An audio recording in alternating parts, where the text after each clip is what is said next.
శ్రీమహాగణాధిపతయే నమః. ఓం గురుభ్యో నమః. ఓం శ్రీమాత్రే నమః. పరమేశ్వర స్వరూపమైనటువంటి జ్యోతిష, వాస్తు మరియు ఇతర అనేకమైనటువంటి శాస్త్రములను మనకు అందించినటువంటి మహర్షులకి నమస్కారం. హయగ్రీవ హయగ్రీవ హయగ్రీవేతియో వదేత్తస్య నిస్సరతేవాణి జహ్నుకన్యా ప్రవాహవత్. అరుణాం కరుణాతరంగితాక్షీం ధృతపాశాంకుశపుష్పబాణచాపాం అనిమాదిభిరావృతాం మయూకైః అహమిత్యేవ విభావయే భవానీం. శ్రీమాత్రే నమః.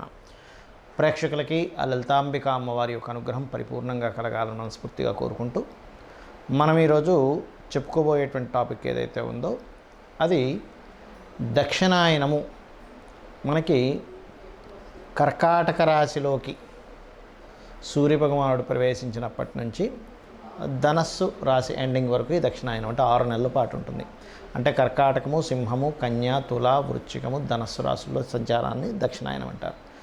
ఈ సమయంలో పితృదేవత ఆరాధన, దేవతా ఆరాధనతో పాటు పితృదేవత ఆరాధన ఎంత చేసుకుంటే అంత మంచిది.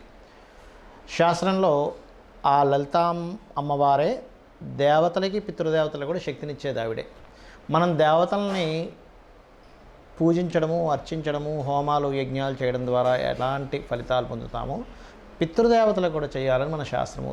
తద్వారా ఒక్కొక్క లగ్నం వారికి మీరు ఎటువంటి దానం ఇవ్వాలి, ఈ సమయంలో ఏ రకంగా చేసుకోవాలనేటువంటిది చెప్తాను. ఒక్కొక్క లగ్నం నుంచి మనం ఇప్పుడు తీసుకుందాం. మేషలగ్నము, మేషరాశి.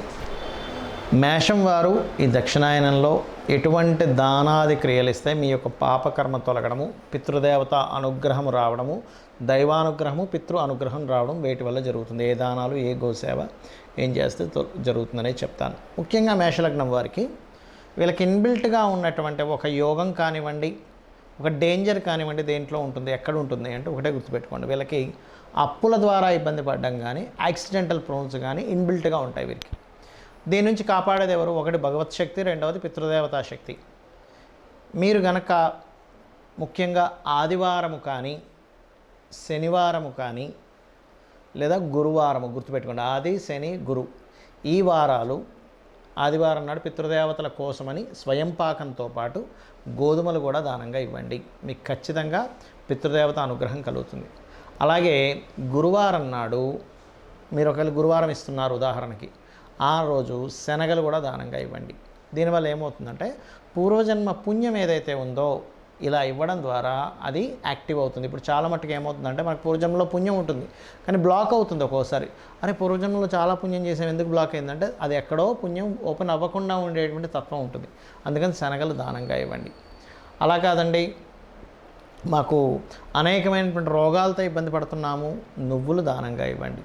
ఇక్కడ ఏమిటంటే ఒక్కొక్క దానం ఒక్కో దానికి పనిచేస్తూ ఉంటుంది. ఎవరైనా సరే సర్వసాధారణంగా కూడా రోగాలతో ఇబ్బంది పడుతున్నాము, నువ్వులు దానంగా ఇవ్వవచ్చు. తెల్ల నువ్వులు ఇవ్వాలి, నల్ల నువ్వులు కాదు.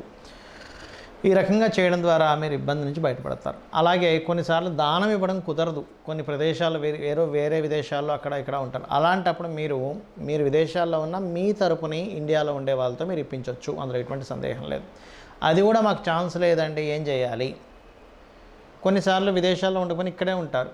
గోవుకి పెట్టవచ్చా? నువ్వులు మాత్రం గోవుకి పెట్టకండి దయచేసి. ఏం పెట్టచ్చు? గోధుమ ప్లేస్లో గోధుమ రవ్వ పెట్టచ్చు. శనగల ప్రదేశంలో అరటికాయలు తినిపించవచ్చు గోవుకి. అదేవిధంగా నువ్వుల ప్రదేశంలో బెల్లాన్ని తినిపించవచ్చు, గుర్తుపెట్టుకోండి. లేదా ఈ నూనె ఉంటుంది, నూనెని దానంగా కూడా ఇవ్వవచ్చు ఏదైనా ఆలయంలో. ఇప్పుడు విదేశాల్లో ఉన్నారు, మనకి మాటికి మీకు అనేకమైన అనారోగ్య సమస్యలు, ఇబ్బంది వస్తూ ఉంది. అలాంటప్పుడు ఏంటి, ఇవి ఇవ్వచ్చు. కానీ ఇందాక నేను మీకు పాయింట్ చెప్పాను, మేషలగ్నం వారికి యాక్సిడెంట్ ప్రోన్స్ ఎక్కువగా అవుతున్నాయండి, లేదా అప్పుల పాలు ఎక్కువ ఇబ్బంది పడుతున్నాము. ఎందుకంటే ఈ రెండు వీళ్ళని ఎక్కువగా పూర్వజన్మ కర్మ వీళ్ళని టార్గెట్ చేస్తూ ఇబ్బంది వస్తూ ఉంటుంది వీళ్ళకి. అలాంటప్పుడు ఏం చేయాలి అంటే వీరు ముఖ్యంగా ఎక్కువ అప్పుల బాధలు అవుతున్నటువంటి వారు ఈ యొక్క సమయంలో పెసలు దానంగా ఇవ్వాలి. పెసలు, గ్రీన్ కలర్ వస్త్రము బుధవారం నాడు ఇవ్వాలి. మరియు మంగళ శనివారాలు కందులు మినుములు ఇవ్వాలి. ఇలా చేసినట్లయితే ఏమవుతుందంటే యాక్సిడెంట్ అనే కాదు, లైఫ్లో అప్ అండ్ డౌన్స్ ఉంటాయి కొంతమందికి. ఆ అప్ అండ్ డౌన్స్ అనేటువంటివి కూడా తగ్గుతాయి ఇలా చేయడం ద్వారా. అలాగే మరొక విషయం ఏంటంటే ఇక్కడ ఈ ఆరాధన చేసేటప్పుడు ముఖ్యంగా గుర్తుపెట్టుకోవాల్సిన సూర్య నమస్కారాలు సూర్య భగవానుల్లో పితృదేవతలు ఉన్నారనే భావనతో చేయండి, అన్ని విధాలు బాగుంటుంది. చాలామందికి స్వయం పాకము ఇవ్వాలి అన్నప్పుడు స్వయం పాకం విషయంలో చాలా సందేహాలు ఉన్నాయి.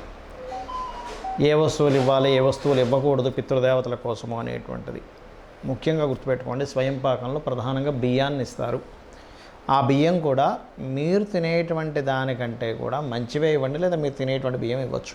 అంతేగాని చాలామంది తెలియక ఏం చేస్తారంటే చౌకబారు బియ్యం ఇస్తారు. దానివల్ల తీసుకున్న వ్యక్తి కనుక ఇలాంటిది ఇచ్చారేంటి అనుకుంటే అది పుణ్యం రావడం పక్క పెడితే ఇంకా అది దోషంగా అవుతుంది. మీ దగ్గర లేవు, బాగా భేదవాళ్ళు, దట్ ఈస్ డిఫరెంట్ కేస్. మీరు అదే బియ్యం తింటున్నారు, అప్పుడు వేరండి, అదే ఇవ్వచ్చు, తప్పేం లేదు. మీరు తినేదే మీరు ఇవ్వచ్చు, తప్పేం కాదు.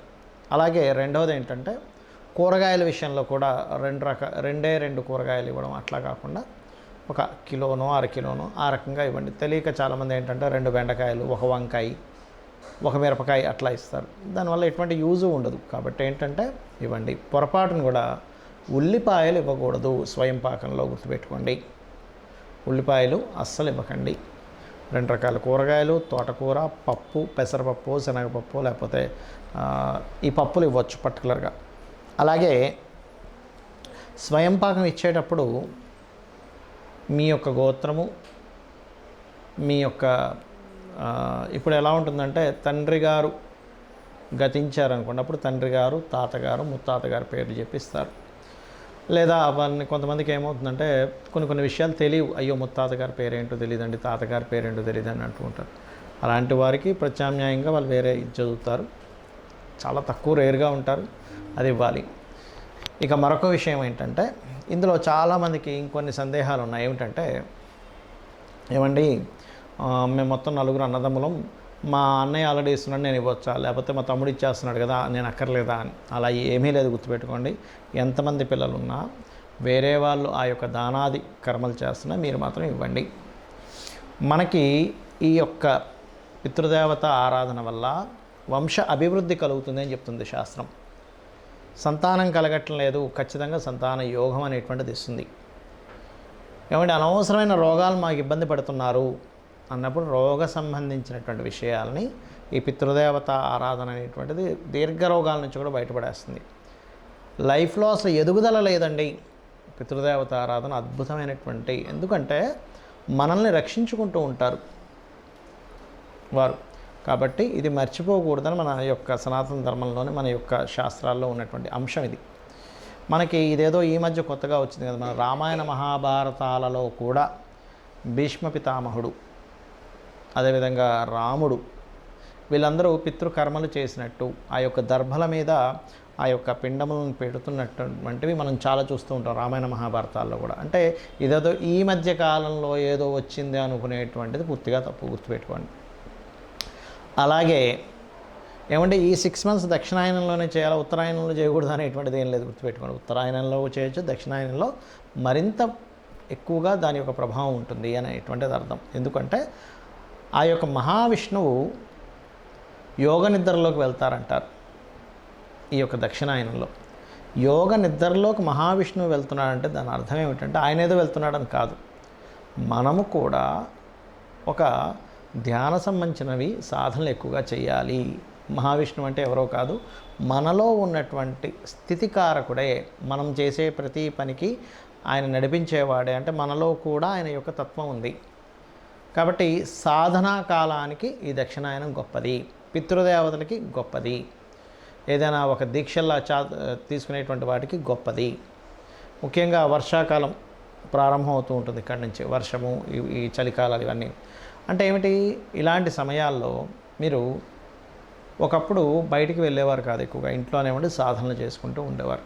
దానివల్ల ఏమిటి, బయటికి వెళ్ళి అనవసరంగా యోగ నిద్రలోకి వెళ్ళడం అంటే బయటికి వెళ్ళి ఈ రోగాలు ఇవన్నీ కూడా ఏంటి వర్షాల వల్ల వీటి వల్ల వస్తుంటాయి. కాబట్టి ఎటువంటి రోగములు రాకుండా ఇంట్లోనే నువ్వు చక్కగా కూర్చొని ఇంట్లో నుంచి అన్నీ ఆపరేట్ చేస్తూ చాలా తక్కువ సమయాన్ని మాత్రం బయటికి వెళ్ళి రావడానికి చేసుకోవాలనేటువంటిది చెప్పేవారు.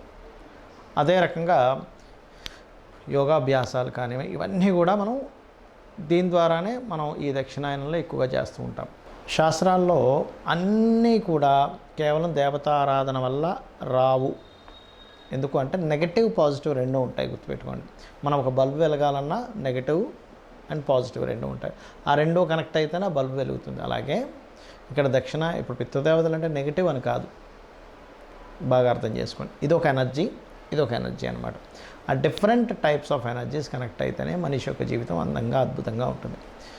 ఇక మీరు ఈ పితృదేవత సంబంధించిన విషయంలో మరికొంతమందికి ఏంటంటే ఏమని మాకు ఆనవాయితీ లేదండి అంటూ ఉంటారు. మా తాతగారు మా నాన్నగారు వాళ్ళు ఎప్పుడు ఇలా ఇవ్వలేదండి, మేము ఇవ్వచ్చా అని అడిగే వాళ్ళు కూడా ఉంటారు.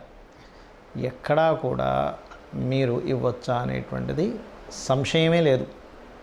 100% ఇవ్వాలి. వాళ్ళకి తెలియక ఇవ్వలేదు, వాళ్ళకి తెలియక ఆర్థికాలు చేయలేదు, వాళ్ళకి తెలియక ఆ యొక్క నాలెడ్జ్ లేక చేయలేదని మీరు అర్థం చేసుకోండి. అంతేగాని దీనికి ఆనవాయితీ అనేటువంటిది ఉండదు.